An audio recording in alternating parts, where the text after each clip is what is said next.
అందరికీ నమస్కారం. నేను మీ కిరా కార్పేని. మెగా డిఎస్సి మీద ఆర్కే రోజా రోడ్ల మీద తిరుగుతూ ఉండాది.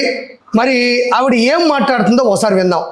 చాలా వంచి దానికి నైతిక బాధ్యత వహించాల్సిన కేంద్ర విద్యాశాఖ మంత్రితో రాజీనామా చేయించారు.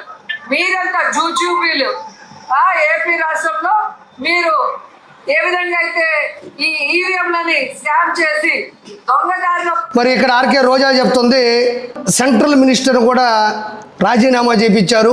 మరి ఆంధ్ర రాష్ట్రంలో ఉండే మీరంతా జుజుబీలు అంటుంది. మరి జుజుబీలు ఎవరు అనేది ఆర్కే రోజా నువ్వు తెలుసుకోవాలా. మరి పులివెందుల నియోజకవర్గం నుంచి గెలిచినటువంటి జగన్మోహన్ రెడ్డి ఈ రోజు అసెంబ్లీలో అడుగు పెట్టలేకపోతున్నాడు. మరి జుజుబీ ఎవరు? బాబాయ్ హత్య కేసు గురించి మాట్లాడితే భయపడిపోతున్నాడు. మరి జుజుబీ ఎవడు? సొంత చెల్లి ప్రెస్ మీట్ పెడితే వణికిపోతున్నాడు. మరి జుజుబీ ఎవడు? ఆంధ్రప్రదేశ్లో అడుగు పెట్టకుండా యలహంక ప్యాలెస్లో దాక్కుంటున్నాడు.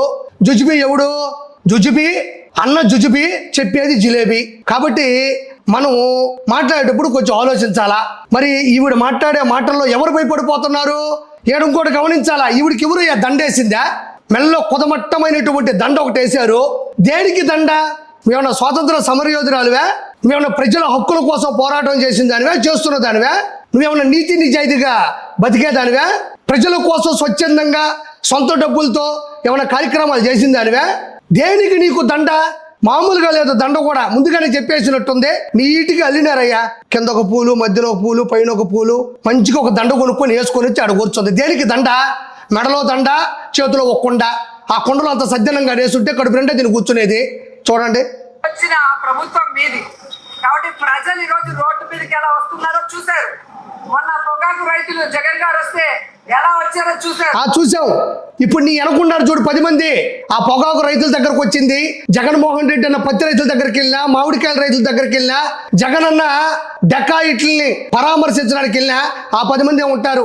భారతదేశంలో హోటల్స్ కి, రెస్టారెంట్స్ కి మ్యాన్ పవర్ ఉంటుంది. వాళ్ళకు 3 డ్యూటీలు ఉంటాయి. అలానే మీ పేమెంట్ ఏదైతే పేటిఎం వాళ్ళు ఉంటారో, ఈ పెయిడ్ బ్యాచ్ ఉంటారో, వీళ్ళందరూ కూడా రకరకాల డ్యూటీలు ఉంటాయి.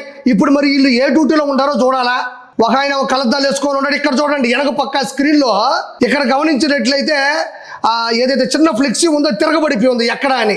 వాళ్ళకి సమయానికి డబ్బులు ఇవ్వడం కదమ్మా. అంత కూడు కూర పెడితే తింటారు, కొంచెం ఎనర్జీగా ఉంటారు. నువ్వు మాత్రం మంచిగా ఆడొచ్చి కూర్చొని మెడలో దండేసుకొని కూర్చొని నువ్వు సంతోషంగా ఉంటే సరిపోద్దా? వెనకోళ్ళు కూడా ఫ్లెక్సీ పెట్టుకునేటువంటి శక్తి వాళ్ళకు ఉండాలి కదా. దానికి ఈరోజు ఆంధ్రప్రదేశ్ ప్రజలు, యువత, మహిళలు రెడీగా ఉన్నారు. ఏమో అందరూ రెడీగా ఉన్నారంటది. ఈవిడ మాత్రం అక్కడెక్కడ కనపడదు. షోలు, ఈవెంట్లు, సినిమాలు అన్నీ చేసుకొని ఖాళీగా ఉన్నప్పుడు అన్న చెప్తే వచ్చి కూర్చుంటుంది. ఆ 10 మంది అనుకుంటారు, ఇంకెవరో ఉండరు. ఇంకో వీడియో చూద్దాం. ఎవరో కట్టిన బిల్డింగ్ కి మీరు సిగ్గు లేకుండా పోయి ఈరోజు మీరు నిల్చోవడమే తప్పంటే మళ్ళీ కట్టిన జగన్మోహన్ రెడ్డి గారిని మాట్లాడటం ఎంతవరకు న్యాయం అని నేను అడుగుతున్నా. ఎవరో కట్టిన బిల్డింగ్ కి అంటున్నావే. మరి గూగుల్ డేటా సెంటర్ ని నారా లోకేష్ గారు తీసుకొని వస్తే అది జగన్మోహన్ రెడ్డి గారి హయాంలో వచ్చిందని ఎందుకు అబద్ధాలు చెప్తున్నారు మీరు? క్రెడిట్ చోరీ అంటే ఈ భారతదేశంలో మొట్టమొదటి పేరు ఎవరికన్నా ఉంటుంది అంటే ఇది జగన్మోహన్ రెడ్డిది. గూగుల్ డేటా సెంటర్ వచ్చినా, భోగాపురం ఎయిర్పోర్ట్ వచ్చినా, ఏది ప్రజలకి ఉపయోగపడేటట్టు తెలుగుదేశం పార్టీ కూటమి సభ్యులకి పేరు వచ్చేటట్టు ఉంటే ఓర్వలేక క్రెడిట్ చోరీ చేసేది మీరు. అది గుర్తుపెట్టుకోవాలి ఆర్కే రోజా. ఇంత సర్వీస్ ఉంది, నేను ఇంత అంత ఢిల్లీలో చక్రం తిప్పుతాననే చంద్రబాబు నాయుడు మరి ఇప్పుడు ఈవిడ అంటే ఏమనుకోబాకండి. అంత దండ వెనక అంతమంది మనుషులు పెట్టుకుని ఒక వాటర్ బాటిల్ తెచ్చుకుంటే ఎంత బాగుండేది. ఇక్కడ చూడండి, నాలుక పెదాలు ఎండిపోతా ఉన్నాయి. చక్రం తిప్పుతాననే చంద్రబాబు నాయుడు అదిగోండి. అంటే నేను ఏమన్నా తప్పుగా అనుకోబా. ఒక వాటర్ బాటిల్ 20 రూపాయలు, దండ 100 రూపాయలు, వెనకోళ్ళకి తలా ఒక 50 రూపాయలు ఇస్తారు. అది వేరే విషయం. ఒక వాటర్ బాటిల్ తెచ్చుకుంటే ఎంత బాగుండేది. అక్కడ ఏదైనా కళ్ళు తిరిగో, డీహైడ్రేషన్ అయ్యి కింద పడిపోతే మళ్ళీ చంద్రబాబు నాయుడు గారు కావాలని సూర్యుని తీసుకొని వచ్చాడు, బగబగ మండేలో ముఖం మీద పెట్టాడు. అందుకే రోజా, ఆర్కే రోజా కింద పడిపోయింది. సూర్యుడికి చంద్రబాబు నాయుడు గారికి సంబంధాలు ఉన్నాయి. అది కూడా కూటమిలో ఒక భాగం అని చెప్పే ప్రయత్నం చేస్తారమ్మా మీరు. ఒక వాటర్ బాటిల్ తెచ్చుకొని కడుపు నిండా నీళ్లు తాగితే కళ్ళు తిరిగి పడిపోవు. అర్జుడు ఇట్టెందుకు అంటున్నాం మనం? చూడండి, భోగాపురంలో ఎప్పుడో నువ్వు రాయేస్తే నేను ఒక రాయిని చూపిస్తున్నావు. అది ఎక్కడుంది? మరి ఆ రాయి వేసినప్పుడే నెల్లూరులో ఒక రాయి వేసావు, కుప్పంలో ఒక రాయి వేసావు. మరి అవి ఎందుకు ఎయిర్పోర్ట్లుగా రాయేస్తే ఎయిర్పోర్ట్లు అవ్వమ్మా. ఏదో అటు రాయేస్తే ఇటు రాయేస్తే ఇటు రాయేస్తే ఎయిర్పోర్ట్లు అవ్వు. దానికి నిధులు ఉంటాయి, విధులు ఉంటాయి, శాఖ ఉంటుంది, సెంట్రల్ గవర్నమెంట్ ఉంటుంది, సెంట్రల్ మినిస్టర్లు ఉంటారు, దానికి కొన్ని పర్మిషన్లు ఉంటాయి. ఖచ్చితంగా అనుకున్న సమయానికి అనుకున్నట్టు అవుతాయి. మరి జగన్మోహన్ రెడ్డి గత 5 సంవత్సరాల్లో 14 లక్షల కోట్ల రూపాయల అప్పులు, దానికి వడ్డీలు, రాగానే ప్రజావేదికను కూల్చేసినోడు, టిట్కో ఇళ్ళని ఆపేసినోడు, అన్నా క్యాంటీన్లు పక్కన పెట్టేసినోడు, మరి అన్నేమన్నా రాష్ట్రాన్ని రావణ కాష్టం చేసినోడు, ఆడు రాయేసావు, ఏడు రాయేసావు, ఏడు రాయేసావు అంటున్నావు. నువ్వు ఎన్ని రాళ్ళు వేయలేదు. నువ్వు పెద్దవాళ్ళు ఏమన్నారా, పరిస్థితి బాగున్నప్పుడు 4 రాళ్ళు వేసుకోమంటే 3000 రాళ్ళు వేసుకున్నావు. ఒక్కొక్క రాయి విలువ 1 కోటి రూపాయలు. 3000 కోట్ల రూపాయల రాళ్ళు నువ్వు వెనకేసుకున్నావు. నేను అడుగుతున్నా, మరి 45 ఏళ్ళు 50 ఏళ్ళ సర్వీస్ ఉందని చెప్పుకున్నా నీకు, నిన్ను ముఖ్యమంత్రిగా 4 సార్లు అయ్యే అవకాశం ఇచ్చినందుకు కుప్పంలో టెంకాయ కొట్టిన ఆ ఎయిర్పోర్ట్ ఎందుకు ఇంకా కట్టలేకపోతున్నావు? ఆ కుప్పంకి నువ్వు నీళ్లు కూడా ఎందుకు ఇవ్వలేకపోతున్నావు? ఇక్కడ ఆర్కే రోజా చెప్తుంది, కొబ్బరికాయ కొట్టారు, ఎయిర్పోర్ట్ ఎందుకు కట్టలేదు అంటున్నావు. సరే, ఎయిర్పోర్ట్ అంటే నేను దాని గురించి కూడా చెప్తా. కొబ్బరికాయ కొట్టడం అంటే మరి జగన్మోహన్ రెడ్డి గారు ఎలా కొడతారు, నారా చంద్రబాబు నాయుడు గారు ఎలా కొడతారు, ఒకసారి దాని గురించి చెప్పకూడదా? ఖాళీగానే కూర్చోండి కదా, 4 నెలకేసుకున్నా టైట్ ఫ్రేమ్ పెట్టుకున్నా. నారా చంద్రబాబు నాయుడు గారు కొబ్బరికాయని చిన్నపిల్లవాడు మాదిరి వంగి ఆ రాయి మీద కొడతాడు.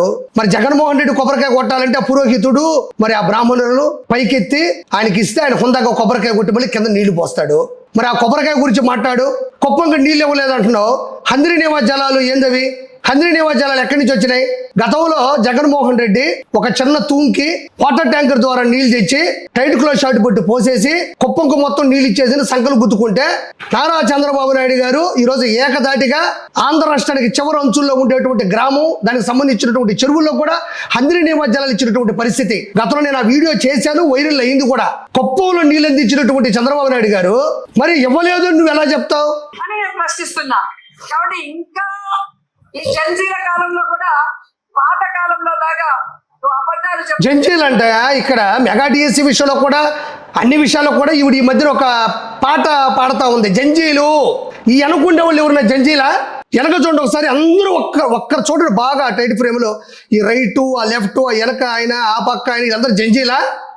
వెనకుండేది జంజి. ఈవిడ కొడుకు కొనిచ్చింది బెంజి. ఈవిడ నగిరిలో ఓడించారు గుంజి గుంజి. ఆ భగవంతుడు ఎవడు చూస్తూ ఉంటాడు కదా జంజీల కాలంలో అంట. ఎవడున్నారు అక్కడ జంజిలో? సోషల్ మీడియాలో ఇమీడియట్ గా ఏది నిజం ఏది అబద్ధం అని అందరికీ తెలిసిపోయే పరిస్థితి.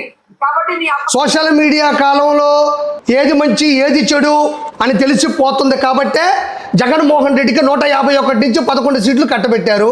జగన్మోహన్ రెడ్డి చేసినటువంటి పాపాలు, ఆయనలో ఉండే లోపాలు అన్నిటినీ కూడా సోషల్ మీడియా ఉండే కాలం కాబట్టే జనాల్లోకి తీసుకెళ్ళింది. ఈరోజు గూగుల్ డేటా సెంటర్ ఎవరు తీసుకొచ్చారు?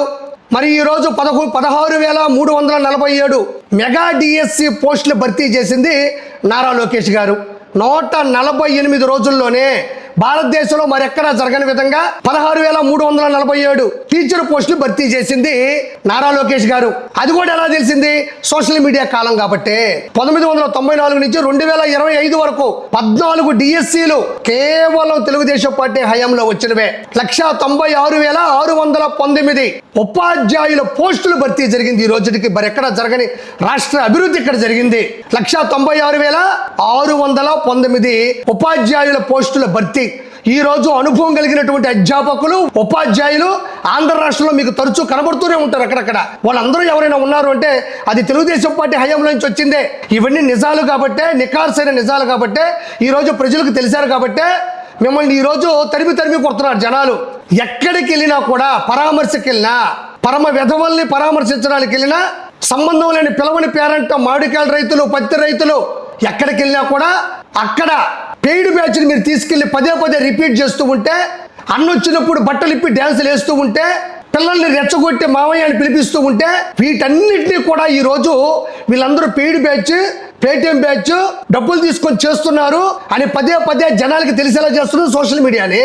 నువ్వు గతంలో అసెంబ్లీలో అన్నకు చేసినటువంటి భజన, జగనన్న నీకు నా సెల్యూట్, అన్నల గురించి మాట్లాడింది నువ్వే, అన్నకన్నా గొప్ప లేడని చెప్పింది నువ్వే. 2024 జగనన్న వన్స్ మోర్, ఈ భజన కార్యక్రమాలు బయట పెట్టింది కూడా సోషల్ మీడియానే. సీదిరి అప్పలరాజు కొడుకు సంబంధించింది బయట పెట్టింది, అమ్మంటి రాంబాబు అల్లుడికి సంబంధించింది బయట పెట్టింది, పేర్నాని కొడుకు సంబంధించింది బయట పెట్టింది, తమర కొడుక్కి బెంచ్ కారు ప్రజల డబ్బుతో కొనిచ్చింది బయట పెట్టింది, జగన్మోహన్ రెడ్డి తల్లి విజయమ్మ గారు నా కొడుకు నా కూతురు ఆస్తులు తినేస్తాడని చెప్పింది, ఇంతకు మునిపే జోగి రమేష్ సంబంధించినటువంటి కోడలు నాకు ఎలాంటి వ్యక్తిని పెళ్లి చేశారు, నన్ను ఇబ్బందులు పెడుతున్నాడని చెప్పింది. వీటన్నిటికీ కూడా సోషల్ మీడియానే కారణం. సోషల్ మీడియా తెలుగుదేశం పార్టీ చరిత్రను తెలియజేస్తుంటే, సోషల్ మీడియా జగన్మోహన్ రెడ్డి చేస్తున్నటువంటి పాపపు పనుల్ని మీ గురించి కూడా తెలియజేస్తుంది. ఇది ఖచ్చితంగా మీరు గుర్తించుకోవాలని చెప్తున్నా. ఐపాక్ టీం గురించి కూడా గొట్కాలు మట్కాలు వేసుకొని రోడ్డు మీద తిరిగేవాళ్ళు ఐపాక్ టీంలో, వాళ్ళే ఐటీ శాఖకు సంబంధించిన వాళ్ళు, వాళ్ళే ఉద్యోగస్తులు. ఈరోజు తల్లికి వందనం వచ్చిన తల్లికి వందనం, స్త్రీ శక్తి, అన్నదాత సుఖీబాబ, దివ్యాంగ శక్తి, పింఛన్లు, మెగా డిఎస్సి, పోలవరం పనులు, అమరావతి అభివృద్ధి, ఏ విషయంలో పెయిడ్ బ్యాచ్లు పెట్టుకుని మీరు దొంగ ప్రచారాలు చేస్తూ విష ప్రచారాలు చేస్తున్నా తిప్పి కొట్టేది సోషల్ మీడియా. ఆ సోషల్ మీడియాకి బలైపోతున్నది కూడా మీరే.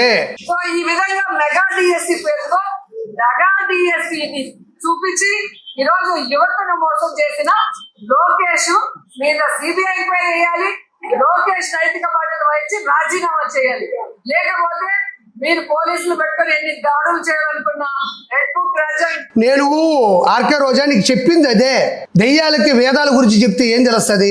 16,347 ఉపాధ్యాయుల పోస్టుల భర్తీ అధికారంలోకి వచ్చిన 148 రోజుల్లోనే తీర్చినటువంటి వ్యక్తి. 1994 నుంచి 2025 వరకు 14 డిఎస్సీలు జరిపితే 196,619 టీచర్ పోస్టులు భర్తీ చేసినటువంటి భారతదేశంలోనే అతిపెద్ద ఘనత టీడీపీ హయాంది. ఈ రోజు ఎవరైతే అనుభవజ్ఞమైనటువంటి సీనియర్లు ఎవరైతే ఉపాధ్యాయులు ఉన్నారో వాళ్ళందరూ కూడా టీడీపీ హయాంలో డిఎస్సీల నుంచి వచ్చిన వాళ్ళే. మీరు మెగా డిఎస్సి ఉద్యోగాల భర్తీ గురించి మాట్లాడుతున్నావు, టీచర్ల పోస్టుల గురించి. అసలు టీచర్లకు మీరు ఏ రోజైనా విలువ ఇచ్చారా? అదే టీచర్లు తీసుకెళ్లి వైన్ షాపుల ముందు నిలబెట్టినటువంటి హీన చరిత్ర మీది. అదే టీచర్లకి 1వ తారీఖు ఏ రోజున శాలరీలు ఇచ్చారా? మీరు జీతభత్యాలు ఇచ్చారా? వాళ్ళకి గౌరవం ఇచ్చారా? టీచర్లు ఎప్పుడన్నా టీచర్లా చూసారా మీరు? అదేమనంటే స్కూలుకు రంగులు వేయడం, ప్యాంట్కి, షర్ట్లకి, షూలకి, బెల్టులకి, పుస్తకాలకి అన్నం బొమ్మలు వేసుకున్నాడే తప్ప, అన్నం ఫోజులు ఇచ్చాడే తప్ప, ప్రభుత్వ ప్రజల డబ్బుని దోచాడే తప్ప ఏ రోజున టీచర్స్ కావచ్చు చదువుకునే వాళ్ళకి కానీ విలువ ఇచ్చాడా? 2019 నుంచి 2024 మధ్యన ఎక్కడ యూనివర్సిటీలు చూసినా, ఎక్కడ కాలేజీలు చూసినా, ఎక్కడ స్కూల్స్ చూసినా గంజాయి అమ్మడానికి నిలయాలయ్యాయి తప్ప ఏ రోజైనా వాటికి మీరు విలువనిచ్చారని అడుగుతున్నా. ఎవరు భయపడే పరిస్థితి లేదు. భయపడకపోతే అన్న ఎందుకు అసెంబ్లీకి రాడు అని జనాలు అడుగుతున్నారు. చివరిగా మోడీ గారిని ఇంప్రెస్ చేయడానికి చంద్రబాబు నాయుడు, లోకేష్, పవన్ కళ్యాణ్ కళ్ళాకుండా ఎలా అబద్ధాలు చేశారో మీరు చూస్తారు. అసలు జగన్మోహన్ రెడ్డిని ఇంప్రెస్ చేయడానికి నువ్వు అసెంబ్లీలో ఎన్ని భజనలు చేశావు? నువ్వు జగన్మోహన్ రెడ్డిని ఇంప్రెస్ చేయడానికి పవిత్రమైన తిరుమల కొండ మీదకి ఎన్ని ప్రెస్ మీట్లు పెట్టావు? నువ్వు జగన్మోహన్ రెడ్డిని ఇంప్రెస్ చేయడానికి ఎన్ని అబద్ధాలు చెప్పావు? ఎన్ని దొంగ నాటకాలు ఆడావు? జగన్మోహన్ రెడ్డిని ఇంప్రెస్ చేయడానికి తెలుగుదేశం పార్టీకి సంబంధించినటువంటి నాయకులు, కూటమి నాయకుల్ని, వాళ్ళ మహిళల్ని ఎంత దుర్భాషలాడావు, ఎంతో దారుణంగా మాట్లాడావు. కేవలం అన్నని ఇంప్రెస్ చేయడానికి నువ్వు ఎంత దిగజారిపోయావు. కేవలం అన్నని ఇంప్రెస్ చేయాలనే ఉద్దేశంతో ముందుకెళ్లడం వల్లే నువ్వు నగిరిలో అటర్ ఫ్లాప్ అయ్యావని ఈరోజు నీకు గుర్తు చేస్తున్నా. ఎర్ర బస్సు రాని ఈ ప్రాంతానికి ఎయిర్ బస్సు అవసరమని జగన్మోహన్ రెడ్డి గారు అన్నారని జగనన్నని బ్యాట్ చేయడానికి జగనన్న. చివరిగా చెప్తున్నా, ఇక్కడ ఆర్కే రోజా మాట్లాడుతుంది. ఈవిడ మాట్లాడుతుంటే వినాలంటే మన వల్ల కాదు. చివరిగా ఇక్కడ ఏమంటుంది? ఎర్ర బస్సు రాని ప్రాంతానికి ఎయిర్ బస్సు అవసరమా అని జగనన్న అన్నట్టు కూటమి వాళ్ళు సృష్టిస్తున్నారు అంటుంది. మళ్ళీ కూడా వినండి ఒకసారి. చూశారు. ఎర్ర బస్సు రాని ఈ ప్రాంతానికి ఎయిర్ బస్సు అవసరమా అని జగన్మోహన్ రెడ్డి గారు అన్నారని జగనన్నని బ్యాట్ చేయడానికి జగనన్న అనని దాన్ని ఏ విధంగా విన్నారు కదా? ఎర్ర బస్సు రాని ప్రాంతానికి ఎయిర్ బస్సు అవసరమా అని జగన్మోహన్ రెడ్డి గారు అనకపోయినా అన్నారని కావాలని సోషల్ మీడియాలో వైరల్ చేసి జగన్మోహన్ రెడ్డి గారి యొక్క ప్రతిష్టకు దెబ్బ కల్పిస్తున్నారని ఈ మనిషి చెప్తుంది. ఎంతకు ముందు ఇదే ఆర్కే రోజా అనింది, సోషల్ మీడియా కాలం ఇది, అందరి చేతుల్లో మొబైల్ ఉన్నాయి, మనం ఏ తప్పు మాట్లాడినా అంతకుముందు మాట్లాడే వాస్తవాల్ని మళ్ళీ రిపీట్ చేసి వైరల్ చేసి జనాల ముందు నిలబెడతారు అని చెప్పింది. మళ్ళీ గుర్తుపెట్టుకోండి, నేను మొదట్లో చెప్పా, ఇది సోషల్ మీడియా మాధ్యమం. మనం ఏం మాట్లాడినా మళ్ళీ దాన్ని రిపీట్ చేసి చూపిస్తారు. తెలుగుదేశం పార్టీ వాళ్ళు గుర్తుపెట్టుకోండి అనింది. ఇప్పుడు ఈవిడ అంటుంది మళ్ళీ ఎర్రబస్సు రాని ప్రాంతానికి ఎయిర్ బస్సు వస్తుందా అని జగన్మోహన్ రెడ్డి అన్నట్టు కావాలనే మీరు అసత్య ప్రచారాలు చేస్తున్నారంటుంది కదా. మరి ఇది సోషల్ మీడియా కాలం కదా, సోషల్ మీడియాలో ఆ వీడియో ఉందో లేదో ఒకసారి చెక్ చేద్దాం. ఇది చూడండి. ఎర్ర బస్సు కూడా రాని ఈ గ్రామానికి ఎయిర్పోర్ట్ ఎందుకు సార్ అని అడుగుతా ఉంది నరసాయమ్మ. అక్కడ నరసాయమ్మ ఎందుకు అడుగుతుంది? ఎర్రబస్సు రాని ప్రాంతానికి ఎయిర్పోర్ట్ ఎందుకు అని నరసాయమ్మని పిలిపించాడు. నరసాయమ్మని పిలిపించి కాస్త సాయం చేయమ్మని పక్కన నిలబెట్టుకొని ఇక్కడ జగన్మోహన్ రెడ్డి మాట్లాడిన మాటలు మీకు వినిపించా. ఎర్రబస్సు రాని ప్రాంతానికి ఎయిర్ బస్సు అవసరమా? ఇది ఎవరు మాటలు? ఇవి జగన్మోహన్ రెడ్డి మాటలు.